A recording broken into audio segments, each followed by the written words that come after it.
அஸ்ஸலாமு அலைக்கும். Hi friends, எல்லாரும் எப்படி இருக்கீங்க? இன்றைக்கி நம்ம ரொம்ப சூப்பர் டேஸ்டியான ராஜ்மா சிக்கன் எப்படி செய்யலான்னு தான் பார்க்க போகிறோம். இந்த ராஜ்மா சிக்கன் கறி வந்து சாப்பிட்றதுக்கு அவ்வளோ டேஸ்டியாக இருக்கும். கண்டிப்பாக எல்லாருமே ஒரு டைம் ட்ரை பண்ணி பாருங்கள்.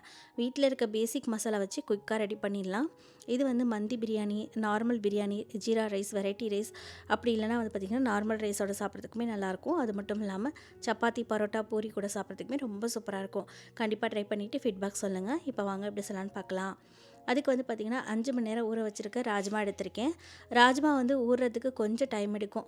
ஸோ வந்துட்டு ஒரு 4 to 5 மணி நேரம் ஊற வைக்கிற மாதிரி பார்த்துக்கோங்க. இல்லை அந்த அளவுக்கு டைம் இல்லை அப்படின்னு நினச்சிங்கன்னா சுடு தண்ணி சேர்த்து 2 to 3 மணி நேரம் ஊற வச்சுக்கோங்க. இப்போ ஊற வச்ச ராஜ்மாவை குக்கரில் சேர்த்து கொஞ்சமாக சால்ட்டு சேர்த்துட்டு இதை 3 விசில் மட்டும் விட்டு எடுத்துக்கோங்க. ரொம்ப அதிகமாக மாவு மாதிரி வேக வச்சிடக்கூடாது. நம்ம வந்து கிரேவியில் சேர்க்க போகிறனால ஸோ கிரேவி வந்து ஒரு மாதிரி கொழப்பாயிரும். அதனால் கடித்து சாப்பிட்ற அளவுக்கு ஒரு 3 விசில் மட்டும் விட்டு எடுத்துக்கோங்க. இப்போ ஒரு கடாயில் நான் 3 டேபிள் ஸ்பூன் அளவுக்கு ஆயில் சேர்த்துருக்கேன். ஆயில் ஹீட் ஆனதுக்கப்புறமா 3 பெரிய வெங்காயத்தை தின்னாக ஸ்லைஸ் பண்ணி எடுத்திருக்கேன்.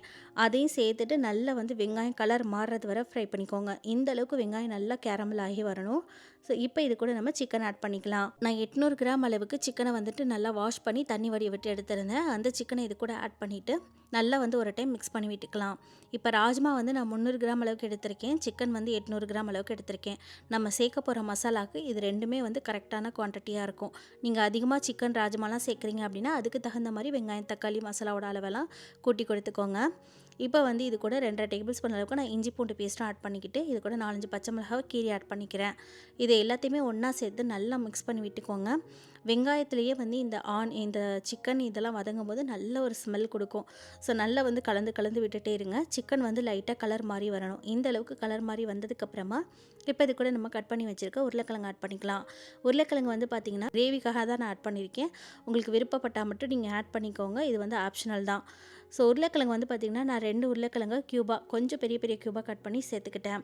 இப்போ இது எல்லாத்தையுமே சேர்த்து உருளைக்கிழங்கும் லைட்டாக வதங்கி வரணும். வதங்கி வந்ததுக்கப்புறமா இப்போ இது கூட 2 டீஸ்பூன் அளவுக்கு சில்லி பவுடர் ஆட் பண்ணிக்கிறேன். உங்கள் காரத்தை பொறுத்து நீங்கள் மிளகாய்த்தூளோட குவான்டிட்டியை அட்ஜஸ்ட் பண்ணிக்கோங்க. 2 டீஸ்பூன் அளவுக்கு மல்லித்தூள் ஆட் பண்ணியிருக்கேன். 1/4 டீஸ்பூன் அளவுக்கு மஞ்சள் தூள் சேர்த்துருக்கேன். நான் வந்து கொஞ்சம் பெரிய ஸ்பூனால் ஆட் பண்ணியிருக்கனால அதுக்கு தகுந்த மாதிரி ஆட் பண்ணிக்கேன். நீங்கள் சின்ன ஸ்பூன் ஆட் பண்ணுறீங்க அப்படின்னா இன்னும் கொஞ்சம் கூட எக்ஸ்ட்ரா ஆட் பண்ணிக்கோங்க. இப்போ மசாலா ஆட் பண்ணிவிட்டு நல்லா வந்து கலந்து கொடுத்துக்கோங்க. மசாலாலேருந்து எண்ணெய் நல்லா பிரிஞ்சு வரணும். ஸோ இது வந்துட்டு ஒவ்வொரு பொருளும் சேர்த்துட்டு நல்லா கலந்து விட்டு எண்ணெய் பிரிஞ்சு நல்லா மசாலாவோட பச்சை ஸ்மெல் போனதுக்கப்புறமா மற்ற பொருளை ஆட் பண்ணிக்கோங்க.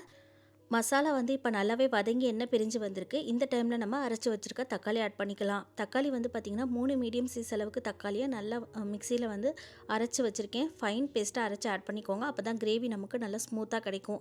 இல்லை நீங்கள் கட் பண்ணி சேர்க்குறதா இருந்தாலும் சேர்த்துக்கலாம், உங்களோட விருப்பம் தான். ஆனால் தக்காளி வந்து நல்லா மேஷ் ஆகி வரணும். அந்தளவுக்கு வந்து வதக்கி விட்டுக்கோங்க. இப்போ தக்காளி பேஸ்ட் ஆட் பண்ணதுக்கப்புறமா இதில் நல்லா தண்ணி பிரிஞ்சு வரும். ஸோ அந்த தண்ணி நல்லா ட்ரை ஆகிறது வரை வதக்கி விட்டுக்கோங்க. அதுக்கு வந்து கொஞ்சமாக சால்ட் ஆட் பண்ணிக்கணும். சால்ட் வந்து நம்ம ஏற்கனவே பருப்பில் சேர்த்து, அதாவது கிட்னி பீன்ஸில் வந்து சேர்த்து வேக விட்டுருக்கோம். அதை ஞாபகம் இல்லாமல் நான் வந்து பார்த்திங்கன்னா இதில் வந்து இந்த கிரேவிக்கு தேவையான அளவுக்கு சால்ட் ஆட் பண்ணிக்கிட்டேன். அதை வந்து பார்த்திங்கன்னா நான் கொஞ்சம் ஒன்றா எடுத்துகிட்டு இருந்தேன். கல்லுப்பாக இருந்தனால அவ்வளோத்தையுமே நான் எடுத்துட்டேன். ஸோ நீங்கள் வந்து உப்பு ஆட் பண்ணுறீங்க அப்படின்னா கிட்னி பீன்ஸில் வந்து உப்பு எந்த அளவுக்கு ஆட் பண்ணுறீங்களோ அதுக்கு தகுந்த மாதிரி இதில் ஆட் பண்ணிக்கோங்க. இப்போ வந்து உப்பு ஆட் பண்ணிவிட்டு நல்லா வதக்கி விட்டாச்சு. தக்காளி நல்லா ட்ரை ஆகணும். அது தண்ணியெல்லாம் வற்றி ட்ரை ஆனதுக்கப்புறமா இப்போ இது கூட வந்துட்டு 2 டீஸ்பூன் அளவுக்கு நான் ஜீரகத்தூள் ஆட் பண்ணியிருக்கேன். 2 டீஸ்பூன் அளவுக்கு மிளகுத்தூள் சேர்த்துருக்கேன். இதையுமே சேர்த்து நல்லா கலந்து விட்டுருங்க. இதில் இருக்கிற மசாலாவோட பச்சை ஸ்மெல்லாம் போயிட்டு எண்ணெய் நல்லா பிரிஞ்சு வரணும். ஸோ கிரேவியோட கலரை பார்த்திங்கனாலே தெரிஞ்சிருக்கும். தக்காளி நம்ம அரைச்சி சேர்க்குறனால இந்தளவுக்கு நமக்கு கிரேவி வந்து நல்லா ஸ்மூத்தான ஸ்ட்ரக்சர் கிடைக்கும்.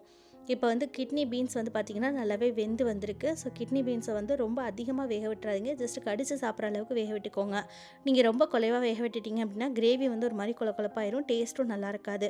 அதனால் கொஞ்சம் வந்து கடித்து சாப்பிட்ற மாதிரி கரகரப்பாக இருக்கிற மாதிரி வேக விட்டு எடுத்துக்கோங்க. இப்போ கிரேவி வந்து பார்த்திங்கன்னா மசாலாலாம் சேர்த்து நல்லா வந்து பச்சை ஸ்மெல் போயிட்டு எண்ணெய் பிரிஞ்சு வந்திருக்கு. இந்த டைமில் வந்து பார்த்திங்கன்னா நம்ம வேக வச்சுருந்த கிட்னி பீன்ஸ் ஆட் பண்ணிக்கலாம். கிட்னி பீன்ஸ் ஆட் பண்ண தண்ணியை வந்துட்டு வேஸ்ட் பண்ணிடாதீங்க. அதையுமே வந்து தேவையான அளவுக்கு உங்களுக்கு எந்த அளவுக்கு கிரேவி வேணுமோ அந்த அளவுக்கு தண்ணி சேர்த்து நல்லா மிக்ஸ் பண்ணி விட்டுருங்க. தண்ணி சேர்த்து நல்லா மிக்ஸ் பண்ணி விட்டதுக்கப்புறமா இப்போ வந்து இதை மூடி போட்டு ஒரு 5 நிமிஷம் வரைக்கும் நம்ம கொதிக்க விட்டு எடுத்துக்கலாம். எண்ணெய் பிரிஞ்சு வரும். கிரேவியும் கொஞ்சம் நமக்கு நல்லா திக்காகி வரும். ஸோ அது வரைக்கும் நம்ம வந்து வேக விட்டு எடுத்துக்கலாம். நமக்கு சிக்கனும் வேகணும், உருளைக்கிழங்கும் வேகணும். அதுக்கு தகுந்த மாதிரி தண்ணி ஆட் பண்ணிக்கோங்க. இப்போ ஒரு 5 நிமிஷம் அளவுக்கு நான் மூடி போட்டு வேக விட்டுருந்தேன். சிக்கன், உருளைக்கிழங்கு எல்லாமே நல்லா வெந்து எண்ணெய் பிரிஞ்சு வந்திருக்கு இல்லையா? ஸோ இந்த டைமில் வந்துட்டு 2 டீஸ்பூன் அளவுக்கு நான் கசூரி மேத்தி வந்து ஆட் பண்ணிக்கிறேன். கசூரி மேத்தி சேர்த்துட்டு நல்லா வந்து கலந்து விட்டுருங்க. கசூரி மேத்தி சேர்த்துட்டு மறுபடியும் 1 நிமிஷம் வரைக்கும் நல்லா மூடி போட்டு கொதிக்க விட்டுக்கோங்க. எண்ணெய் இந்த அளவுக்கு நல்லா பிரிஞ்சு வரும். அந்த டைமில் வந்து பார்த்திங்கன்னா நல்ல ஹேண்ட்ஃபுல் ஃப்ரெஷ்ஷாக கட் பண்ணி வச்சுருக்க கொத்தமல்லி ஆட் பண்ணிக்கோங்க. இன்னும் வந்து டேஸ்ட் நல்லாயிருக்கும். அவ்வளோதாங்க, நம்மளோட சூப்பரான ராஜ்மா சிக்கன் வந்து ரெடி ஆகிடுச்சு. இந்த ராஜ்மா சிக்கன் கறியை நான் சொல்லிக் கொடுத்தேன் இதே மாதிரி மெத்தடில் கண்டிப்பாக ட்ரை பண்ணி பாருங்கள்.